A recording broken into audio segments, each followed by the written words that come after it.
பார்த்துக் கொண்டிருப்பது நியூஸ் 21 செய்திகள். தமிழ்நாடு செய்திகளை உடனுக்குடன் தெரிந்து கொள்ள நியூஸ் 21 செய்திகளை பாருங்கள்.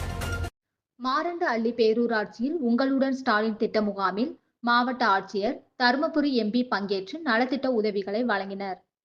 தருமபுரி மாவட்டம் மாரண்ட அள்ளி பேரூராட்சி உங்களுடன் ஸ்டாலின் திட்ட முகாம் பேரூராட்சி தலைவர் வெங்கடேசன் தலைமையில் நடந்தது. இந்நிகழ்ச்சியில் மண்டல மேலாளர் தணிகாசலம், மாவட்ட தாட்கோ மேலாளர் ராமதாசு, மாவட்ட பதிவாளர் சுந்தரம், செயல் அலுவலர் திருமூர்த்தி, பேரூராட்சி தலைவர் வெங்கடேசன், ஒன்றிய செயலாளர் வழக்கறிஞர் கோபால், தொகுதி பொறுப்பாளர் அரியப்பன், பேரூராட்சி கவுன்சிலர் கார்த்திகேயன் ஆகியோர் முன்னிலை வகித்து குத்துவிளக்கு ஏற்றி முகாமினை துவக்கி வைத்தனர். இம்முகாமில் மாரண்ட அள்ளி பேரூராட்சியை சேர்ந்த பொதுமக்கள் தங்களுக்கு தேவையான இலவச வீட்டுமனை பட்டா, மகளிர் உரிமை தொகை, முதியோர் ஓய்வூதியம், குடும்ப அட்டை உள்ளிட்ட பல்வேறு தேவைகள் குறித்து துறை அதிகாரிகளிடம் மனு அளித்தனர். இதில் இலவச வீட்டுமனை பட்டா கேட்டு மனு அளிக்கப்பட்டது. இந்நிகழ்ச்சியில் மாவட்ட ஆட்சியர் சதீஷ் மற்றும் நாடாளுமன்ற உறுப்பினர் மணி ஆகியோர் கலந்து கொண்டு உடனடியாக பயனாளிகளை தேர்ந்தெடுத்து 30க்கும் மேற்பட்ட பயனாளிகளுக்கு பட்டா, மின்வாரிய பெயர் மாற்றம், கலைஞர் காப்பீட்டு திட்டம், அடையாள அட்டை, 6 மகளிர் உதவி குழுக்களுக்கு 93.12 லட்சம் வங்கிக் கடன் உள்ளிட்ட நலத்திட்டங்களை வழங்கினார். நியூஸ் 21 செய்திகளுக்காக முனியப்பன். ஆரம்ப சுகாதார நிலையம் கட்ட அடிக்கல் நாட்டு விழா.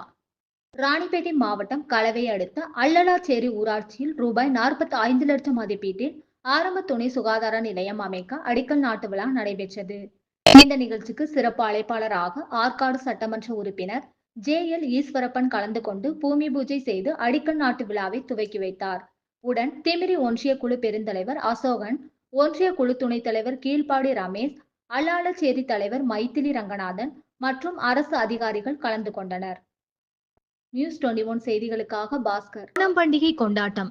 கன்னியாகுமரி மாவட்டம் சுங்கான்கடை பகுதியில் உள்ள அரசு உதவி பெறும் ஐயப்பா மகளிர் கலைக்கல்லூரியில் ஓணம் பண்டிகை கொண்டாட்டம் பாரம்பரிய உடை அணிந்த மாணவிகள் மாவேலி வேடமணிந்தும் ஓணம் ஊஞ்சலாடியும் பாரம்பரிய திருவாதிரை நடனமாடியும் ஆட்டம் பாட்டம் என கொண்டாடி மகிழ்ந்தனர். கேரள மாநிலத்தில் முக்கிய பண்டிகையாக கொண்டாடப்படும் ஓணம் பண்டிகை நாளை கொண்டாடப்பட உள்ள நிலையில் ஓணம் பண்டிகை கொண்டாட்டங்கள் களை கட்ட தொடங்கியுள்ளது. தமிழக கேரளா எல்லை பகுதியான கன்னியாகுமரி மாவட்டத்திலும் ஓணம் பண்டிகை கொண்டாட்டங்கள் களை கட்ட தொடங்கியுள்ளது. பள்ளி கல்லூரிகளிலும் மாணவ மாணவிகள் ஓணம் பண்டிகை கொண்டாட்டத்தில் ஈடுபட்டு வருகின்றனர். அந்த வகையில் சுங்கான்கடை பகுதியில் உள்ள அரசு உதவி பெறும் ஐயப்பா மகளிர் கலைக்கல்லூரியிலும் ஓணம் பண்டிகை கொண்டாட்டம் நடைபெற்றது. கேரளா பாரம்பரிய உடையணிந்து வந்த மாணவிகள் மாவேலி வேடம் அணிந்து ஓண ஊஞ்சலாடியும் பாரம்பரிய திருவாதிரை நடனமாடியும் ஆட்டம் பாட்டம் என கொண்டாடி மகிழ்ந்தனர். மாணவிகள் பாரம்பரிய திருவாதிரை நடன போட்டிகளும் நடைபெற்றது. நியூஸ் 21 செய்திகளுக்காக கன்னியாகுமரி மாவட்ட செய்தியாளர் சகாயராஜன். துடுப்பாக்கம் அம்மச்சார் அம்மன் கோவில் மகா கும்பாபிஷேகம். விழுப்புரம் மாவட்டம் செஞ்சி தாலுகா துடுப்பாக்கம் கிராமத்தில் அமைந்துள்ள அருள்மிகு ஸ்ரீ அம்மச்சார் அம்மன் கோவில் மகா கும்பாபிஷேகம் வெகு விமர்சையாக நடைபெற்றது. இதில் 3/9/2025 புதன்கிழமை அன்று இரவு 7 மணிக்கு விநாயகர் பிரார்த்தனை வாஸ்து சாந்தி, அங்குரார்ப்பண பூர்ணாகிதி, மகா தீபாராதனையுடன் முதல் யாக கால பூஜைகள் நடைபெற்றது. தொடர்ந்து 2ஆம் கால யாக பூஜைகள், விசேஷ ஹோமம், நாடி சந்தனம், மகா பூர்ணாகிதி நடைபெற்று மகா தீபாராதனை காண்பிக்கப்பட்டது. தொடர்ந்து கடம்புறப்பாடு நடைபெற்று கலசம் ஆலயத்தை வலம் வந்து கோபுர கலசத்திற்கு புனித நீர் ஊற்றி மகா கும்பாபிஷேகமும், தொடர்ந்து கருவறையில் உள்ள மூலவ அம்மச்சார் அம்மனுக்கு கலச நீர் ஊற்றி மகா கும்பாபிஷேகமும் நடைபெற்றது. இதில் ஏராளமான பக்தர்கள் கலந்து கொண்டு சாமி தரிசனம் செய்தனர். கோவில் நிர்வாகம் ஏற்பாட்டில் பக்தர்களுக்கு அன்னதானம் வழங்கப்பட்டது.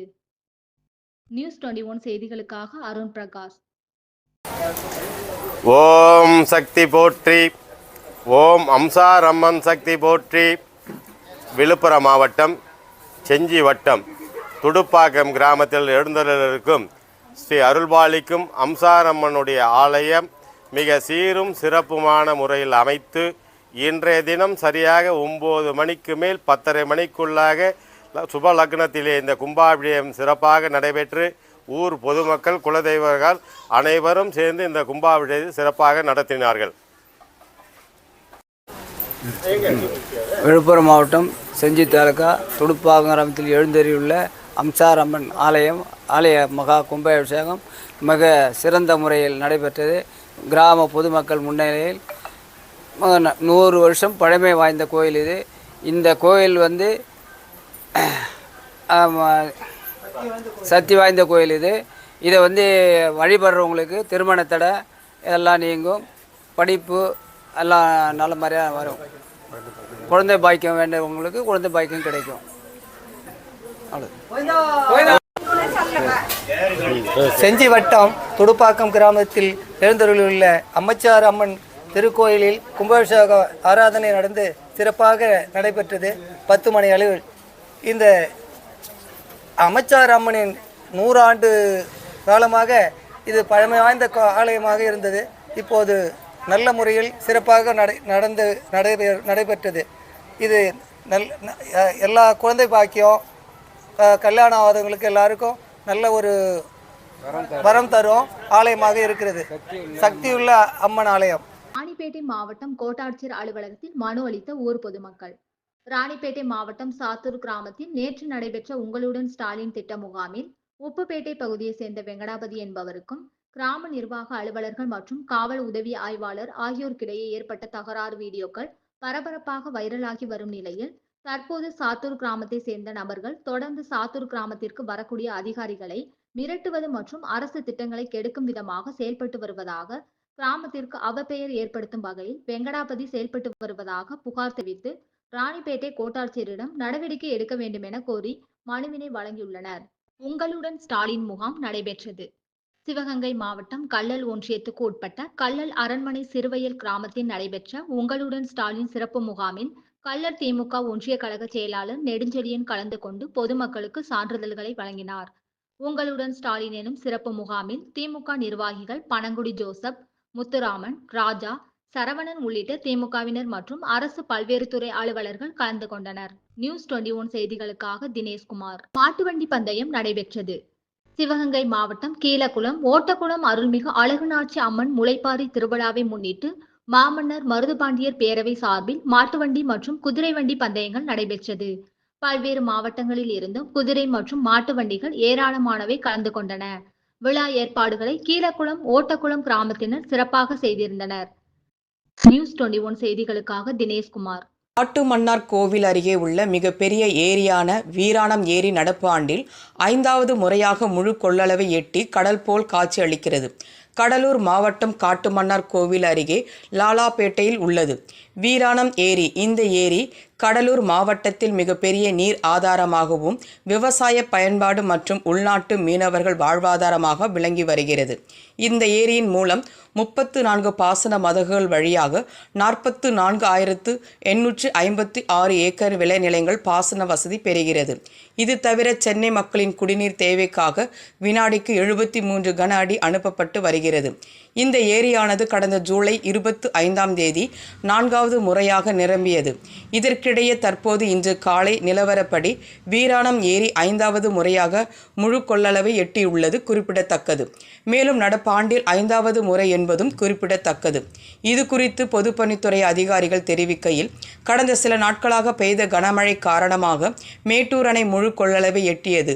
அதன் காரணமாக அணையிலிருந்து கடந்த மாதம் 20ஆம் தேதி சுமார் 30,000 கன அடி முதல் 1,00,000 கன அடி வரை கொள்ளிடம் ஆற்றில் உபரி நீர் திறந்து விடப்படுகிறது.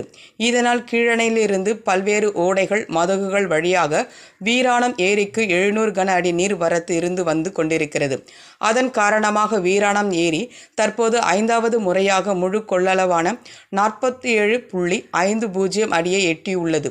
தொடர்ந்து சென்னை மக்களின் குடிநீர் தேவைக்காக வினாடிக்கு 73 கன அடி அனுப்பி வைக்கப்பட்டு வருகிறது. குறிப்பாக விஎன்ஸ் வழியாக திறந்துவிடப்படும் உபரி நீர் தற்போது நிறுத்தப்பட்டு ஏரியில் தண்ணீர் தேக்கி வைக்கப்பட்டு வருகிறது. மேலும் இந்த நீர் விவசாய தேவைக்காக பயன்படுத்தப்படும். மேலும் சென்னை குடிநீர் உள்ளிட்ட விவசாய தேவைகளுக்கு மட்டுமே தற்போது வரை நீர் வெளியேற்றப்பட்டு வருகிறது.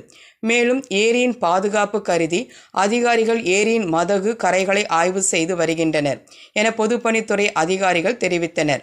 நியூஸ் 21 செய்திகளுக்காக முருகானந்தம். கொடைக்கானலில் கடந்த சில மாதங்களுக்கு முன்பு 2 வெவ்வேறு இடங்களில் சுற்றுலா பயணிகள் தவறவிட்ட 2 சாம்சங் செல்போன்களை காவல்துறையினர் மீட்டு உரியவர்களிடம் ஒப்படைத்தனர். திண்டுக்கல் மாவட்டம் கொடைக்கானல் ஒரு சர்வதேச சுற்றுலா தலம் என்பதால் தினந்தோறும் ஏராளமான சுற்றுலா பயணிகள் வந்து செல்வது வழக்கம். இந்நிலையில் கடந்த வருடம் அக்டோபர் மாதம் தேனி மாவட்டம் ராயப்பன்பட்டியிலிருந்து ஜெயபால் என்ற சுற்றுலா பயணி தனது குடும்பத்துடன் சுற்றுலா வந்துள்ளார்.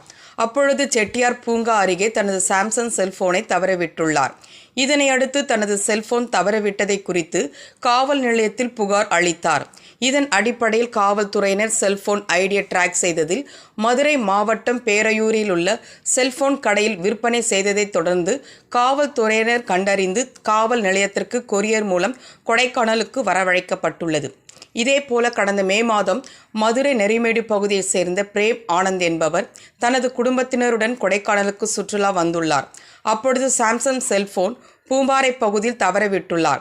இதனைத் தொடர்ந்து கூலி வேலைக்கு வருகை புரிந்த கெங்குவார் பட்டியைச் சேர்ந்த நபர் ஒருவர் உபயோகப்படுத்தியதைத் தொடர்ந்து ஐடி டிராக் செய்ததில் கீழே கண்டெடுத்ததாக அவர் கூறிய நிலையில் அந்த செல்போனும் காவல் நிலையத்தில் ஒப்படைக்கப்பட்டது. இந்த 2 சாம்சங் செல்போன்களை உரிய நபர்களான ராயப்பன் பட்டியைச் சேர்ந்த ஜெயபாலிடமும் மதுரை பேரூரை சேர்ந்த பிரேம் ஆனந்த் உள்ளிட்ட இருவரிடமும் காவல் ஆய்வாளர் இன்று ஒப்படைத்தார். இதனைத் தொடர்ந்து தங்களது செல்போன்கள் பெற்றுக்கொண்டதை தொடர்ந்து காவல்துறையினருக்கு நன்றியை தெரிவித்தனர். நியூஸ் 21 தலைமைச் செய்தியாளர் கூல் சுரேஷ். தென்காசி அருகே உள்ள ஆயக்குடியில் அகில இந்திய பசும்பொன் முன்னேற்றக் கழக நிறுவன தலைவர் மூர்த்தி தேவரின் பிறந்தநாளை முன்னிட்டு பள்ளி குழந்தைகளுக்கு காலை உணவு வழங்கி கொண்டாட்டம். தென்காசி அடுத்த ஆயக்குடி அமர் சேவா சங்கத்தில் சேதுராம பாண்டியன் அவர்களின் பேரனும் அகில இந்திய பசும்பொன் முன்னேற்றக் கழக நிறுவன தலைவருமான மூர்த்தி தேவரின் பிறந்த நாளை கொண்டாடும் வகையில் தென்காசி மாவட்ட தலைவர் RM பாண்டியன் ஏற்பாட்டில் பள்ளி குழந்தைகளுக்கு அறுசுவையுடன் கூடிய காலை உணவு வழங்கப்பட்டது. இந்த நிகழ்ச்சியில் மூர்த்தி தேவர் கலந்து கொண்டு குழந்தைகளுக்கு காலை உணவை வழங்கினார். இதில் அக்கட்சியை சேர்ந்த ஏராளமான நிர்வாகிகள் கலந்து கொண்டனர். நியூஸ் 21 செய்திகளுக்காக கோதர்ஷா. ராணிப்பேட்டை மாவட்டம் விசாராம் நகராட்சிக்கு உட்பட்ட 1வது வார்டு 16வது வார்டில் உங்களுடன் ஸ்டாலின் முகாம் சிறப்பாக நடைபெற்றது. இதில் 15க்கும் மேற்பட்ட துறைகளை சார்ந்த அலுவலர்கள் கலந்து கொண்டு பொதுமக்களிடம் மனுக்களை பெற்றனர். இந்த நிகழ்ச்சிக்கு சிறப்பு அழைப்பாளராக கைத்தறி மற்றும் துணிநூல் துறை அமைச்சர் R காந்தி, மாவட்ட ஆட்சித்தலைவர் முனைவர் JU சந்திரகலா ஆகியோர் கலந்து கொண்டு மனு அளித்த பயனாளிகளுக்கு பட்டா பெயர் மாற்றம், மின் இணைப்பு பெயர் மாற்றம் ஆகியவற்றை உடனடியாக வழங்கினார்கள். இந்த நிகழ்ச்சியில் 1வது வார்டு 16வது வார்டு பொதுமக்கள் கலந்து கொண்டு பல்வேறு பிரச்சனைகளை குறித்து மனு அளித்தனர். இதில் நகரமன்ற தலைவர், நகரமன்ற துணைத் தலைவர் மற்றும் வருவாய்த்துறை, சுகாதாரத்துறை, காவல்துறை, மின்வாரியத்துறை உள்ளிட்ட துறை சார்ந்த அலுவலர்கள், பொதுமக்கள் என ஏராளமானோர் கலந்து கொண்டு மனு அளித்தார்கள். தேனி மாவட்டம் சின்னமன்னூர் அருகே உள்ள மேகமலை பகுதியில் தமிழக அரசின் சார்பாக வளரினம் பருவத்தில் அதிகமாக கர்ப்பங்கள் நிகழும் 24 வட்டங்களில் தெருநாடகம் விழிப்புணர்வு ஏற்படுத்தும் திட்டத்தின் தொடக்க விழா நடைபெற்றது. இந்த விழாவில் தமிழ்நாடு சுகாதாரம் மற்றும் மக்கள் நல்வாழ்வுத்துறை அமைச்சர் மா சுப்பிரமணியம் கலந்து கொண்டு குத்துவிளக்கு ஏற்றி தொடங்கி வைத்தார். இந்நிகழ்ச்சியில் தேனி பாராளுமன்ற உறுப்பினர் தங்க தமிழ்ச்செல்வன், கம்பம் ராமகிருஷ்ணன், பெரியகுளம் சரவணகுமார், ஆண்டிப்பட்டி மகாராஜன் ஆகிய சட்டமன்ற உறுப்பினர்களும் கலந்து கொண்டனர். இந்த தொடக்க விழாவில் பெண் குழந்தைகளுக்கு விழிப்புணர்வு வேண்டும் விதமாக நாட்டுப்புற கலைஞர்கள் நாடகங்கள் நடத்தப்பட்டது. மேலும் இந்த நிகழ்ச்சியில் கர்ப்பிணி பெண்களுக்கு நலத்திட்ட உதவிகளும் வழங்கப்பட்டது. இந்த நிகழ்ச்சியில் பேசிய அமைச்சர், தமிழ்நாட்டில் இந்த திட்டமானது 10 மாவட்டங்களில் துவங்கப்படுகிறது. குறிப்பாக தேனி மாவட்டத்தை தேர்ந்தெடுப்பதற்கான காரணம், இங்கு குழந்தைகள் இறப்பு விகிதம் அதிகமாகவும் வளர் இளம் பெண்கள் கர்ப்பம் தரிப்பது அதிகமாக இருப்பதால் தான் தேனி மாவட்டத்தை தேர்வு செய்தோம் என்று கூறினார். வீட்டுக்கார் பேர் திருவேங்கடம். இது எங்கள் மாமனார் சொத்து. இது அபகரிக்கிறதுக்காக சட்டமன்ற உறுப்பினர் MLA சிவா MLA எதிர்கட்சி தலைவராக இருக்கிற சிவா MLA ஆள் விட்டு எங்களை புரோக்கர் மூலிமா அந்த இடத்த கேட்டு டார்ச்சர் பண்ணாங்க. அதனால் நாங்கள் கொடுக்க மாட்டோம்னு சொல்லிட்டதுக்கப்புறம் எங்கள் சொந்தக்காரங்க அந்த ஊர்லேயே இருக்காங்க. அவங்கக்கிட்ட மூலிமா ஒரு போலி டாக்குமெண்ட்டு ரெடி பண்ணிவிட்டு எங்கள் சொத்தை அபகரிக்கிறதுக்கு முயற்சி பண்ணுறாரு. அது சம்மந்தமாக கவர்மெண்ட்கிட்ட மனு கொடுக்க வந்திருக்கோம். அதுதான் அவர் பார்த்து செய்கிறேன்னு சொல்லியிருக்காரு. பார்த்து சட்டப்பூர்வமாக நடவடிக்கை எடுக்கிறாரு சொல்லியிருக்காரு. இடம் எங்கே இருக்குது? சொத்து மதிப்பு வெளியூரில் 10 கோடி ரூபா சொத்து மதிப்பு வரும். அவங்க ஒரு 3 கோடி ரூபாய்க்கு அடிமாட்டு ரேட்டு கேட்டாங்க. நாங்கள் கொடுக்க மாட்டோம்னு சொல்லிட்டோம்.